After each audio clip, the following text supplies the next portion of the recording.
Quando perguntarem que rádio você ouve, responda a que faz a diferença. Rádio Esplendor. Agora no seu rádio.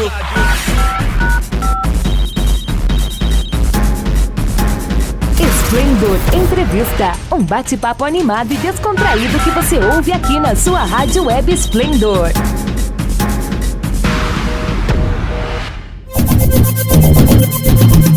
O mal de Alzheimer é uma doença neurodegenerativa, até hoje incurável, que causa a perda progressiva das faculdades intelectuais graças a uma atrofia do cérebro. A doença causa uma deterioração progressiva das funções cognitivas, atenção, percepção, memória, inteligência e linguagem, que repercute sobre o comportamento e a vida cotidiana. Progressivamente, o doente torna-se totalmente dependente, seu humor se modifica e pouco a pouco não reconhece mais ninguém. A evolução da doença causa problemas como dificuldades de alimentação e deglutição, que levam a desnutrição e emagrecimento. O Alzheimer se espalha de uma zona a outra do cérebro, seguindo as conexões entre as células cerebrais. Não é um agente infeccioso, mas sim uma proteína chamada tau que se acumula sob a forma de filamentos entrelaçados e destrói progressivamente os neurônios do córtex entorhinal até o hipocampo e depois ao neocórtex. A proteína tau se move de um neurônio a outro através das sinapses, ligações entre as células cerebrais para a comunicação. A doença se caracteriza também pelo acúmulo de placas beta-amiloide, proteína entre as células nervosas que bloqueiam a transmissão dos sinais de uma célula para outra nas sinapses.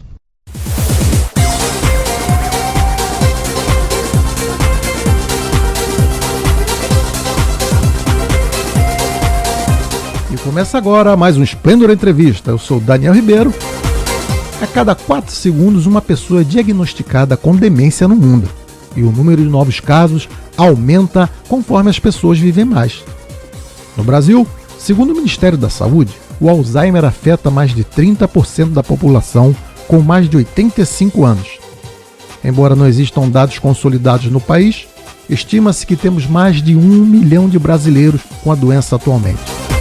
Em 2050, a estimativa é que esse número chegue a 4 ou 5 milhões. E para falar sobre essas e outras questões ligadas ao mal de Alzheimer, vamos conversar com o Dr. Roberto Pellegrino, médico geriatra com mais de 25 anos de experiência. Seja bem-vindo, Dr. Roberto Pellegrino.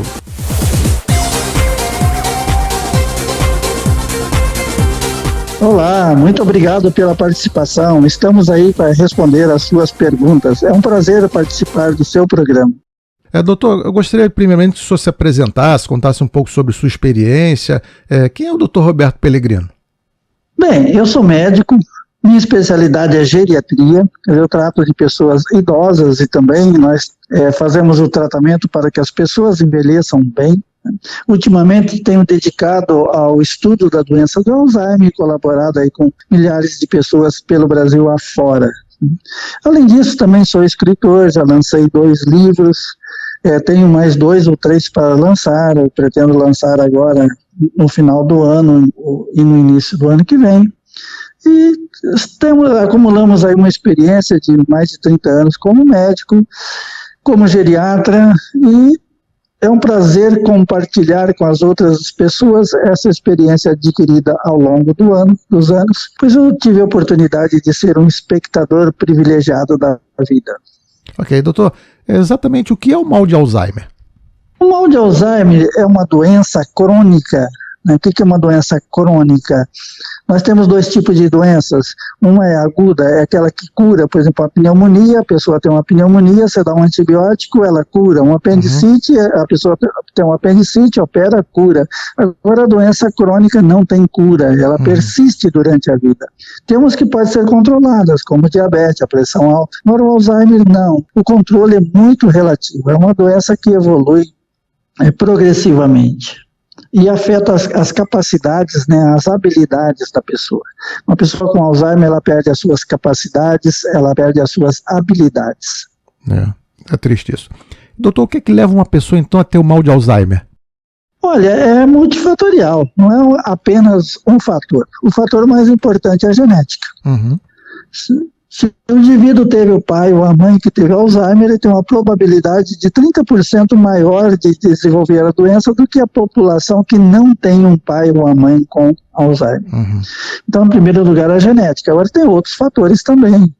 É uma doença multifatorial. A vida sedentária, o hábito de fumar, o excesso de bebida, uma vida estressante, uma vida muito cheia de rotinas, né? O nosso cérebro não combina muito bem com rotinas. Nós temos que desafiar. Né? Então, essas são as principais causas, né? Mas é multifatorial, tem muitos fatores. Perfeito. E como age uma pessoa que está com mal de Alzheimer? Quais são as características básicas da doença e como os familiares podem reconhecer seus sintomas no idoso com quem convivem?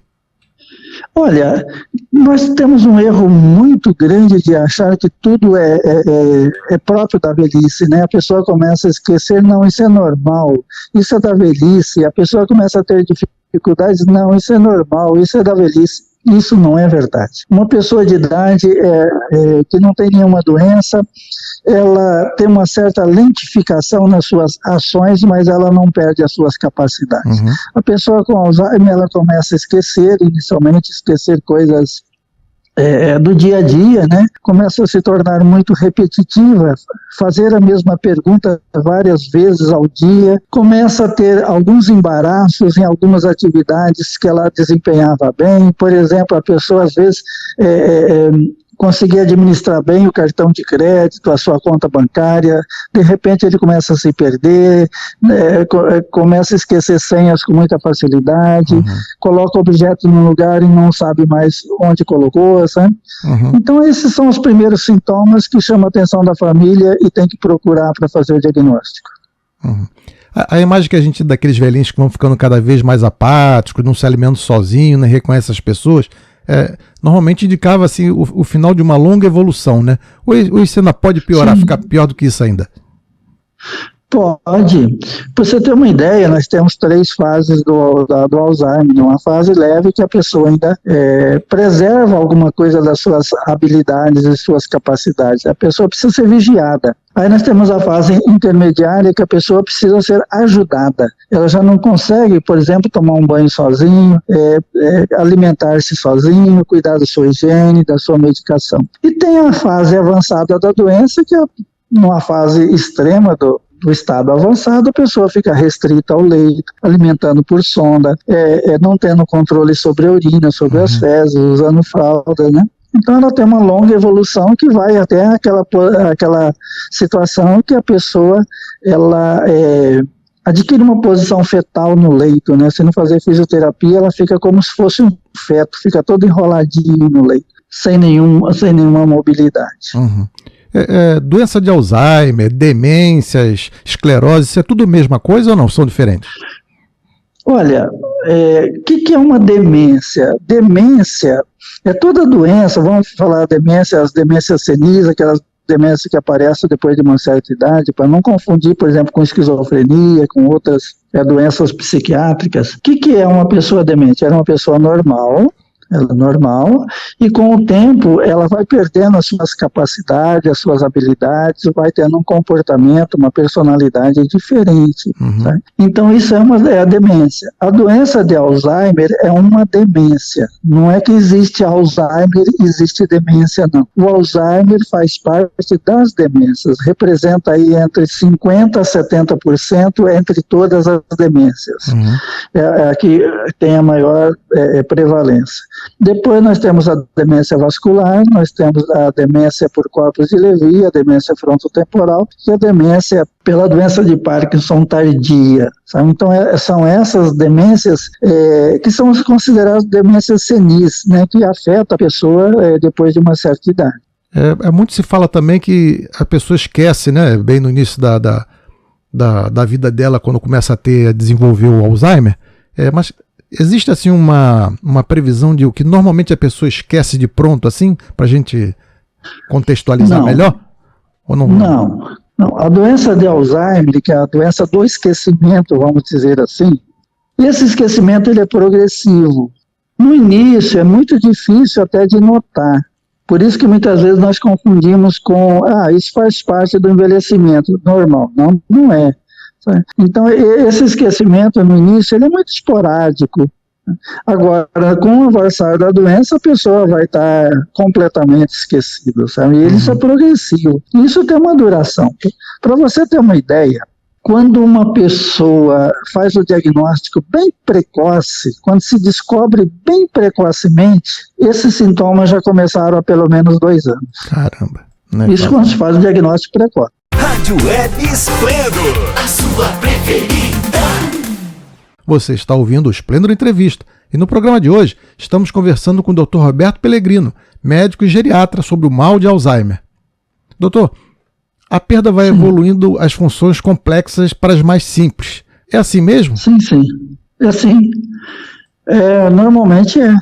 Agora, normalmente a não é só das mais complexas, não. Às vezes as pessoas logo no início têm dificuldades de coisas simples também. Você sabe por quê? O Alzheimer, ele afeta a cognição. O que é a cognição? Para explicar para os seus ouvintes, para saber o que é cognição. Cognição, em primeiro lugar, é a nossa capacidade de aprender, a nossa capacidade de raciocinar, né? E a nossa capacidade de guardar informações. Isso é um domínio da cognição. O segundo domínio da cognição é a nossa capacidade executiva. É a gente fazer aquilo que a gente sabe fazer. Né? A terceira é a capacidade de reconhecimento. Por exemplo, uma pessoa ela está num determinado lugar da cidade que ela conhece, que ela sempre conheceu. É familiar aquele lugar para ela, mas ela olha e pergunta: que lugar é esse? Onde nós estamos? Ou olha para uma pessoa conhecida e pergunta: quem é ela? Ou olha para um objeto, né? Esses dias eu vi um paciente com cadeado, por exemplo, e ele falava: isso aí serve para fechar o portão, mas ele já... a palavra cadeado fugia. E o quarto domínio da cognição é a linguagem. A pessoa às vezes quer falar alguma coisa, mas não acha palavras, ela se perde no meio de um determinado assunto, algumas vezes ela quer falar alguma coisa e sai outra. Então isso é cognição, sabe? Isso não é que vai ter todas essas alterações de início, vai aparecendo alterações em vários desses 4 domínios que eu acabei de falar, né? Que é a capacidade de aprender, a capacidade de guardar informações, a capacidade de fazer, a capacidade de reconhecer e a capacidade de se comunicar. Então, isso está afetado na pessoa com Alzheimer de graus diferentes, dependendo da evolução. É verdade que as pessoas também que sofrem de Alzheimer, elas sofrem também de perturbações do sono, doutor? Sofrem. Uns dormem demais, outros dormem de menos. Poucos dormem bem. Caramba. Porque a perturbação do sono não é só não dormir. O dormir demais também é uma perturbação do sono. Sabe? Ou ter um sono agitado, você entendeu? A pessoa dorme, acorda assustado. Muitas vezes ela fala que tem pesadelo, mas muitas vezes não é pesadelo, ela tem alucinações durante o sono. Ela vê monstros, vê bichos, vê pessoas. E isso pode assustar o indivíduo, né? Então tem perturbação do sono, sim. É muito comum. As pessoas também da família, às vezes, o senhor até comentou aí da cognição do paciente, com essas alterações de memória, muitas vezes as pessoas que têm Alzheimer são acusadas de má vontade, de desatenção, porque a pessoa que está normal não reconhece isso. Como é que a gente lida com isso? Olha, você sabe a maior dificuldade que a gente tem? É o esposo ou a esposa, sabe? Então, quando um companheiro, uma companheira tem Alzheimer, o outro envelheceu junto também, sabe? A dificuldade muito grande é do companheiro ou da companheira saudável entender a doença, sabe? Muitas vezes acham, isso aí ele está fazendo isso porque é birra, está fazendo isso porque quer chamar atenção, está fazendo isso porque ficou preguiçoso, você entendeu? Preguiçosa. Então, normalmente, a companheiro, principalmente pessoas que não têm um grau de esclarecimento bom, acaba levando aquilo por um outro lado, né? Não encara como uma doença. Não é que a pessoa está assim porque ela quer, está assim porque ela é portadora de uma doença que descaracteriza a personalidade, descaracteriza o comportamento, né? Acaba com as habilidades da pessoa. Não é fácil, não. Doutor, qual é o momento ideal para começar o tratamento? Olha, eu gostaria de dividir com você aqui em 2 etapas. Primeiro, a nossa etapa, a sua, a minha, a da maioria dos seus ouvintes. Nós temos que nos prevenir para que o Alzheimer apareça o mais tarde possível. Não é que se a gente fazer uma prevenção, nós não vamos ter Alzheimer. O que acontece? O Alzheimer vai aparecer mais tarde. Por exemplo, se aparecesse aos 70, aparecer aos 85, você ganhou 15 anos de qualidade de vida. Opa. Então esse é um tratamento, você entendeu? Não é que é para não ter, mas sim para colocar mais para frente, jogar mais para frente, né? Retardar o aparecimento. Esse é um tratamento importante. O outro tratamento é quando se faz o diagnóstico, né? Quando o médico, auxiliado muitas vezes por um psicólogo, a pessoas que faz neuropsicologia, você dá o diagnóstico. Aí você tem que dividir o tratamento em 2 etapas. O tratamento não medicamentoso, né, e o tratamento medicamentoso. O tratamento medicamentoso se faz com remédio. Eu sempre comparo que o tratamento com remédio é um corpo sem cabeça, e o tratamento não medicamentoso é uma cabeça sem corpo. Os dois se complementam. Então tem que usar remédio? Tem, porque com o remédio, se o paciente se der bem com o remédio, você pode retardar um pouco a evolução da doença e minimizar os sintomas. E o outro você faz, que a gente chama de estimulação cognitiva, é você manter o indivíduo aprendendo, né? Você tem que manter o indivíduo aprendendo a fazer alguma coisa, executando alguma coisa, mesmo dentro das limitações da pessoa, né? Você tem que desenvolver a sociabilidade do indivíduo, o indivíduo tem que manter o seu grupo de amigos, você tem que desenvolver a espiritualidade do indivíduo, ele tem que participar da sua religião, como ele participava antes, não pode abandonar, você entendeu? Ele tem que se manter ativo. Tá? Então é isso, você tem que estimular a pessoa a pensar e fazer, você tem que estimular a pessoa a se relacionar, você tem que estimular a pessoa a ter uma espiritualidade. Isso é o tratamento não medicamentoso. Esses medicamentos que o senhor comentou aí, eles são distribuídos pelo governo, estão na rede pública ou a pessoa só comprando? Tem na rede pública, não. Tem na rede pública, sim. Ok. Esses são 4 medicamentos, né, pela ordem de aparecimento no mercado, não só no mercado mundial, mas aqui no Brasil também, quando foi liberado pela Anvisa, é a rivastigmina, a donepezila e a galantamina. Esses 3 é para início precoce da doença. E tem um que a gente associa a um desses 3 mais tardiamente, que é a memantina. Todos esses 4 medicamentos é disponibilizado como medicamento de alto custo. Então tem toda uma burocracia para se conseguir, mas ele é dispensado pelo SUS, sim. Okay. Eles têm efeitos colaterais graves ou não? Tem efeitos colaterais, tem pessoas que às vezes não é nem efeitos colaterais, é intolerância, a pessoa não consegue. Hoje mesmo atendi um paciente que nós tentamos os 3, que são 3 medicamentos, né?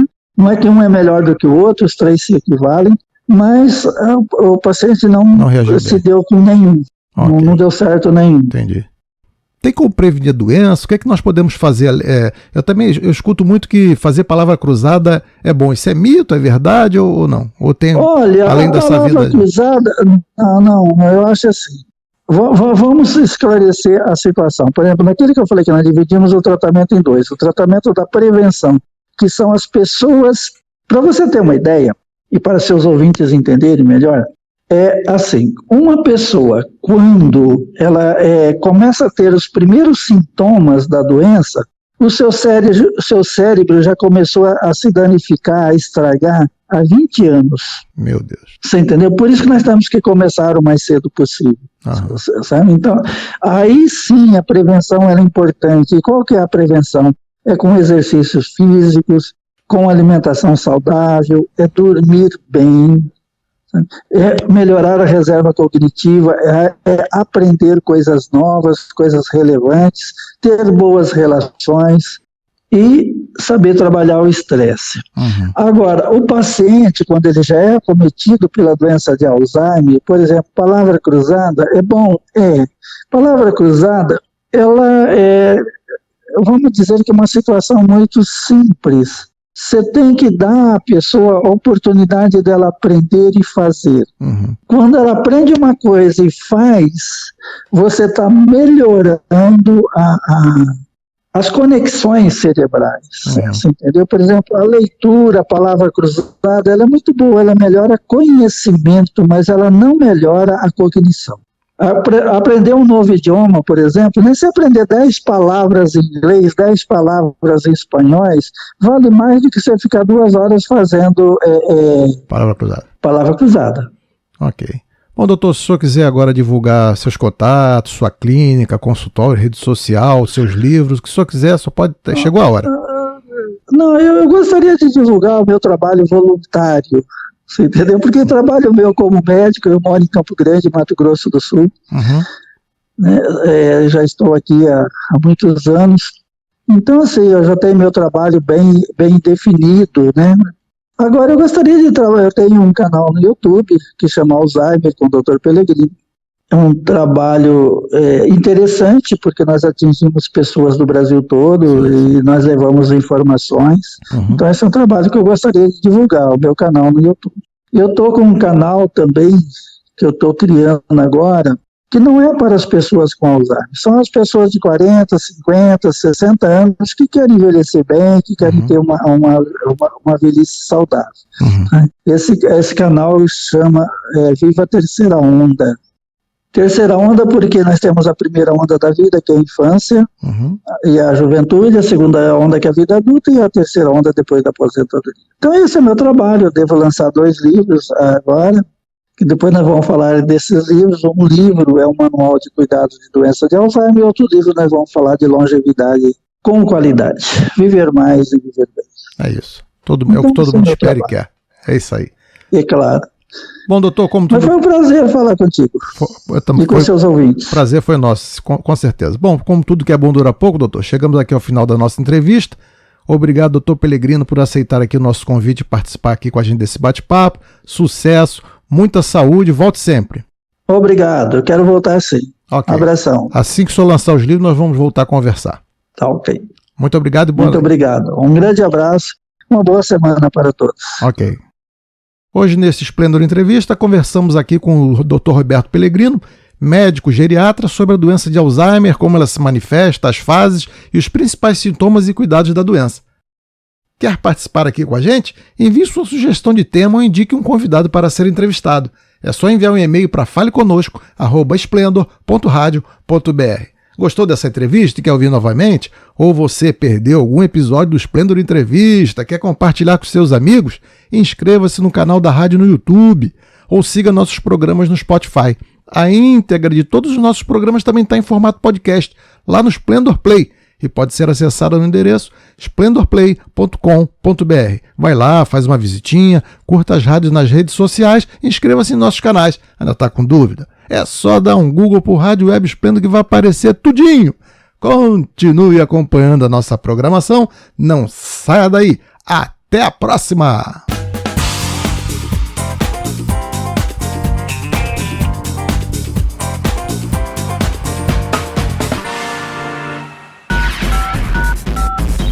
Você acabou de ouvir Esplendor Entrevista, um bate-papo animado e descontraído aqui na sua Rádio Web Esplendor.